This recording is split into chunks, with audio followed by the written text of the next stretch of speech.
श्री स्वामी चरित्र सारामृत कथासार फलश्रुती व पारायण पद्धतीसह अध्याय 10वा कथासार श्री स्वामी समर्थ.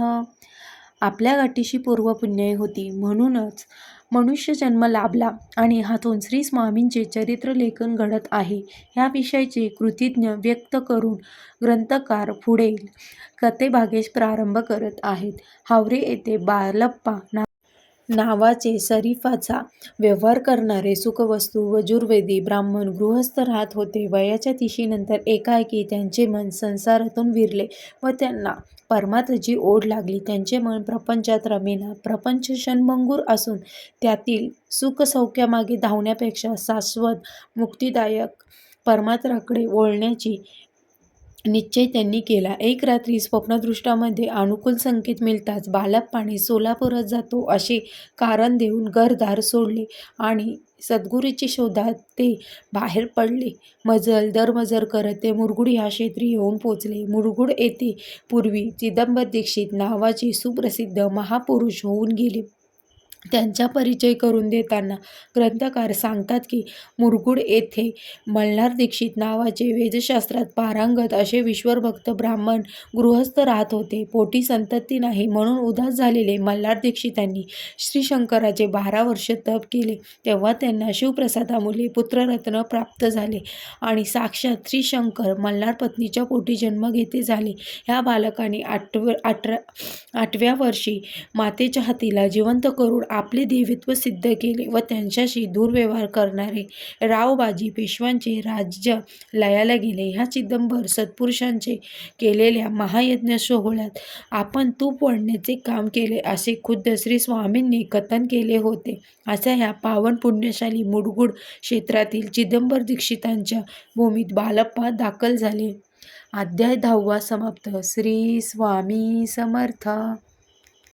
अध्याय 11वा कथासार.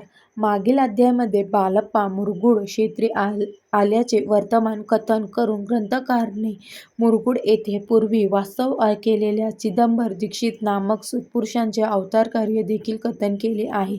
त्याच मुरगुड क्षेत्री बालप्पाने अक्कलकोटास श्री स्वामीविषयीची महती सर्वप्रथम समजली. मात्र तेथील ब्राह्मणांनाही बालप्पाचे व अक्कलकोट येथे जाण्याआधी गाणगापुरात जाण्यास सल्ला दिला.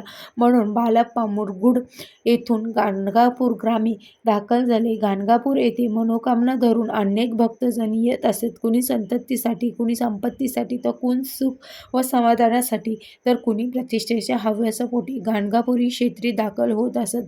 बालप्पा मात्र सद्गुरू भेटीची ध्यास घेऊन गाणगापुरास आले.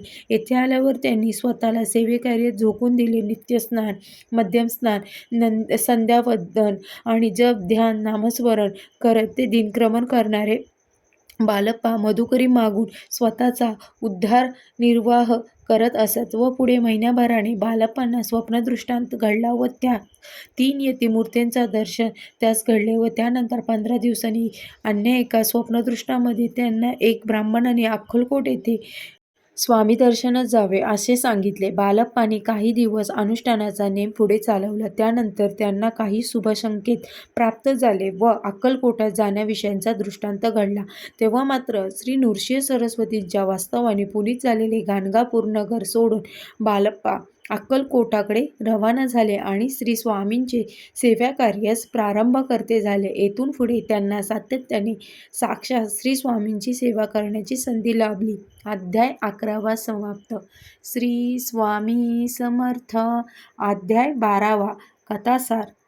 श्री स्वामी समर्थ. बालप्पा अक्कलकोटास पोचले तेव्हा श्री स्वामी खासबागेत होते. दर्शनाची बरीच गर्दी झाली होती. अशा गर्दीत आपल्याला श्री स्वामी दर्शन कसे घडेल ह्या विवंचनात असलेले बालप्पा खडीसाखरेचा प्रसाद घेऊन भक्तांच्या गर्दीत घुसले आणि यथाअवकाश श्री स्वामींपाशी पोचले. श्री स्वामींचे अजानुबाहू दर्शन घडताच बालप्पांचे मनात भक्तिप्रेमाचा उमाला दाटून आला व त्यावेळी जमिनीवर निजलेली श्री स्वामींनी एक अलौकिक लीला केली. ते उठले व एकाएकी स्वभोवतालीच्या झाडांना प्रेमाने आलिंगन देऊ लागले.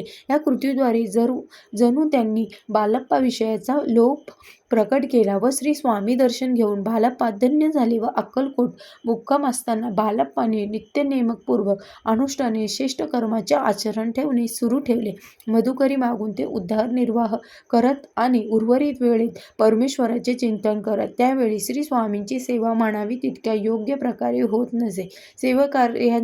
सेवेकऱ्यांचे आपापसात भांडणं होत असेत. म्हणून बालप्पाने सुंदराबाईंनी श्री स्वामींच्या सेवेकार्यामध्ये सामील करून घेतले व बालप्पाने हळूहळू सेवेची योग्य पद्धत अंमलात आणली व त्यामुळे श्री स्वामींची पूजेपासून दर्शनापर्यंतचे सर्व व्यवस्था चोख पार पडू लागली. दरम्यान बालप्पाविषयीची लोकविलक्षण घटना घडली. काही वर्षापूर्वी त्यांच्यावर झालेल्या विषप्रयोगातून ते श्री स्वामी कृपेने आश्चर्यचकित रही बचवले व त्यांची श्री स्वामीविषयीची भक्ती व श्री स्वामींची बालप्पाविषयीचे वाढते प्रेम पाहून मठातील मंडळी बालप्पाचा द्वेष करू लागले. मात्र त्यातून हे बालप्पा कसे तावून व सुलकून बाहेर निघाले आणि श्री स्वामींची कृपा प्राप्त झाली ह्या विषयाचा कथाभाग या अध्यायात आला आहे. अध्याय 12 समाप्त. श्री स्वामी समर्थ. श्री स्वामी समर्थ. श्री स्वामी समर्थ. श्री स्वामी समर्थ. श्री स्वामी समर्थ. श्री स्वामी समर्थ. श्री स्वामी समर्थ. श्री स्वामी समर्थ. श्री स्वामी समर्थ. श्री स्वामी समर्थ. श्री स्वामी समर्थ. श्री स्वामी समर्थ. श्री स्वामी समर्थ. श्री स्वामी समर्थ. श्री स्वामी स्तवन. नाही जन्म नाही नाम नाही कुणी माता पिता प्रगटले अद्भुत ब्रह्मांडाचा हाच पिता नाही कुणी गुरुवर स्व हेचे सूत्रधार नवनाती आदिनाथ अनाथाचा जगत्रात नरदेही नरसिंह प्रगटले तरुपोटी नास्तिकांचे केशफुल अस्तिकांची देनगती कधी चाले पाण्यावर कधी धावे अंधातरी यमा वाटे ज्याच्या भीती योगशोर हाच येते कधी जाई हिमाचली कधी गिर अरवली कधी नर्मदेच्या काठी कधी वसे भीमातटी काली माता बोल सांगे बोल कन्याकुमारी ही अन्नपूर्ण ज्याच्या हाती दत्त गुरु एकमुखी भारताच्या कानोकानी गेले स्वह चिंतामणी सुखी व्हावे सारे जण तिथे धावे जनार्दन प्रज्ञापूर स्थिर झाले मध्यानीचे रविवृत रामरुज करी भावे स्वामी पदादंडवत. श्री स्वामी समर्थ.